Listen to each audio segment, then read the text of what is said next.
Over a dozen people arrested on Long Island accused of stealing from the poor in what officials call a shameful and massive criminal goodwill ring. Authorities say security cameras captured the suspects stealing 500,000 pounds of clothing right out of donation bins. If you ever thought to yourself, I need a perfect distillation of what it's like to be a low trust society in one single image, you can't do much better than clothing drop-off bins that are typically located in the parking lots of churches being raided by people who are actually jumping into said bin in order to take out the clothes in order to sell them on the secondary market or on the street in order to make profit. And that is exactly what has been happening all over Long Island in New York, where you have, reportedly by some people, a bunch of illegal aliens quite literally jumping into the donation bins in order to steal tons of clothing that is supposed to be donated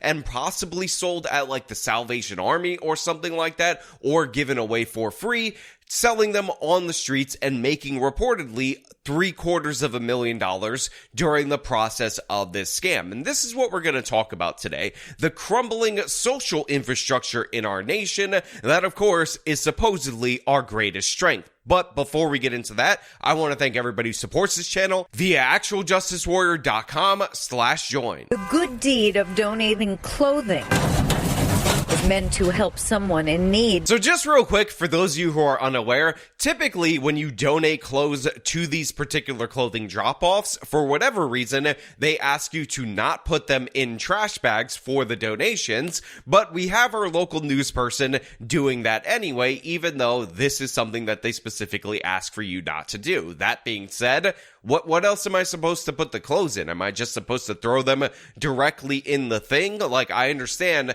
that when you put them in trash bags, it seems like they're garbage, but what do you want me to do? Do you want me to give you like some kind of reusable container? Am I supposed to donate that as well? You really need to figure it out, clothing drop-off people, but whatever. That's not what we're talking about. A little bit of a nitpick that I have with the clothing drop-off industry, but we're not going to get into that. We need to get into these potential illegal aliens jumping in the drop-off in order to get those clothes. But watch who was getting there first. You thought you've seen everything.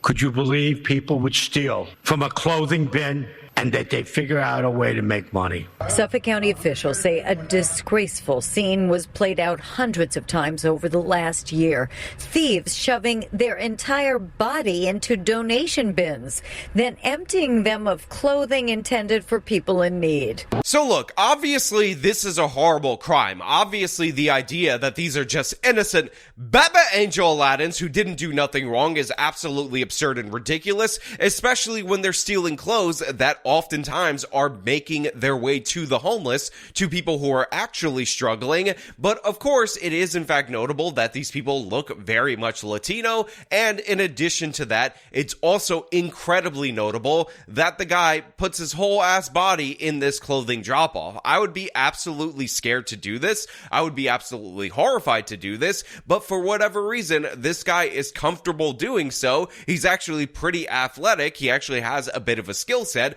But I also want to point out that the guy who is waiting outside is the smarter of the two. The guy who's going in the clothing drop-off bin is obviously the idiot, the lower-ranking person, because, I mean, who actually genuinely wants to do this? I'm pretty sure the fact that you could get into this as an adult male is kind of like a design flaw, because if this could happen to an adult male, presumably a little kid could go in there and actually be killed in these clothing drop-offs. And this just opens up a whole bunch of other scenarios that honestly I find to be very worrying. We didn't know who was doing it, prior to the investigation. They uncovered all of this, and every time they filled us in on what was going on, we were just shaking our head. St. Vincent de Paul Society officials say they went to law enforcement after years of donations. Their main source of revenue for the poor dramatically dropped. They started tracking the bags. The DA says they uncovered bins being hit over and over, 14 vans and storage facilities.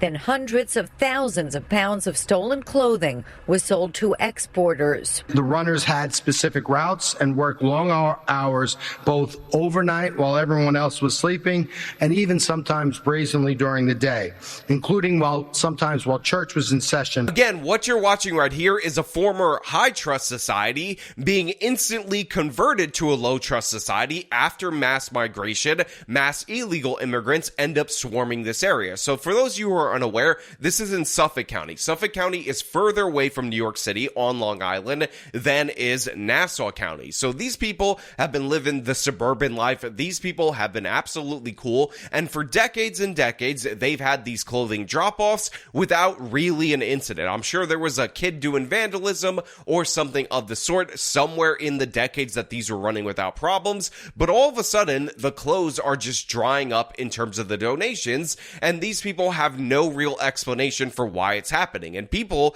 in this high trust society couldn't even imagine that clothing drop-offs for charity were being looted by illegal migrants in order to resell these clothes outside of the country. But that's exactly what these illegal migrants were doing. So what we ended up seeing is that you imported a foreign population. Again, this was asked for by Governor Kathy Hochul. It was asked for by the previous mayor of New York City, Bill de Blasio. Those people end up coming to New York City and New York State. They get spread around New York City to disastrous results, but some of them make it further within New York State, including on Long Island. And what's the first thing that they do as they pretend to be asylum seekers in our country? After they're already living off the generosity of the taxpayer, by the way, unwillingly so, they decided to run a criminal enterprise. And who do they steal from? Who do they loot from? They loot from the charitable organizations. They loot from the people that are providing low-cost goods and services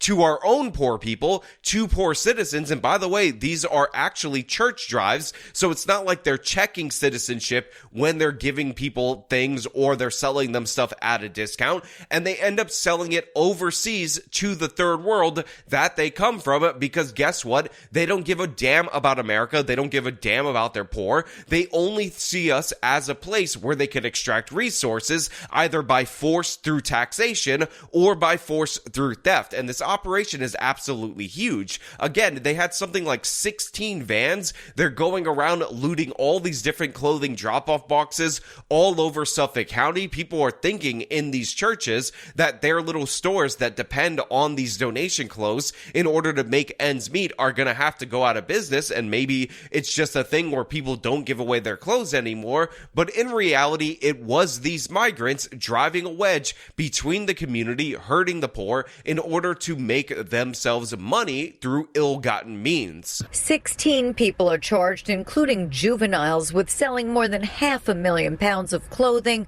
worth $200,000. You are literally taking food and clothing and shelter from these needy people's hands, and we will not stand for it. The defendants pleaded not guilty. The charity lost an estimated $750,000. People are getting very desperate and creative, if you will, not in a good way. Now, you can look at the names of the 16 people arrested and see for yourself that these are all Latino names. They are all of Hispanic origin, except, of course, for the juveniles that are listed as juvenile 1, 2, 3, etc., who are not being identified due to the fact that they are children, even though, again, they're obviously participants in this crime. And I just want to point out that these people were so brazen, they had pre-planned routes, and in addition to that, they would rob church clothing drop-offs while church was in session, while again pretending to be asylum seekers in the United States of America. Now, of course, am I saying that all Latinos do this as somebody who has half of my family from Puerto Rico? Absolutely, 100%. In fact, the reason I called in the tip on their operation is so that me and La Familia can actually take over this and start robbing the clothing drop-off, because this is how we do new gang warfare. And the fact is, my Puerto Rican tribe that's doing the robbing of these clothing drives has just been outworked by these illegals because they're backed by the taxpayer and they don't have to have full-time jobs while simultaneously running this scheme. Obviously, I'm just kidding, folks. It's just comedy. It's just a joke. But I do want to point out that when you have people with no attachment to the United States of America, no attachment to the communities that they are dropped off in, that they decide to arrive in, and they're living off the largesse of the taxpayer, they obviously don't care about social norms, nor do they care about social trust, and this is the result. Again, these clothing drop-offs have been around for decades. I've never heard of a story like this where you have a mass organized theft operation at these these particular drop-offs, where you have people quite literally jumping into the clothing booth in order to take out the clothes and then sell them overseas. But this is a new thing that the folks over at Suffolk County have to deal with, due in large part to the fact that we allowed so many people to fraudulently claim to be asylum seekers. We allowed them to say that they're innocent Beba Angel Aladdins afraid of persecution. Since their surveillance cameras clearly weren't a deterrent, officials with St. Vincent de Paul say they're looking into other ways of making their donation boxes theft-proof. Since the arrests, donations are up 50%. And of course, when you allow people to enter your country fraudulently, you can't be surprised when they commit other crimes after they get here. But you know what? Those are just my thoughts. I want to know what you guys think down in the comments below. As per usual, if you like this video, show them by leaving a like, subscribe for more content, follow me on my social medias, support me via the support links in the description of this video. This has been me talking about illegals robbing the poors, robbing the churches. Till next time.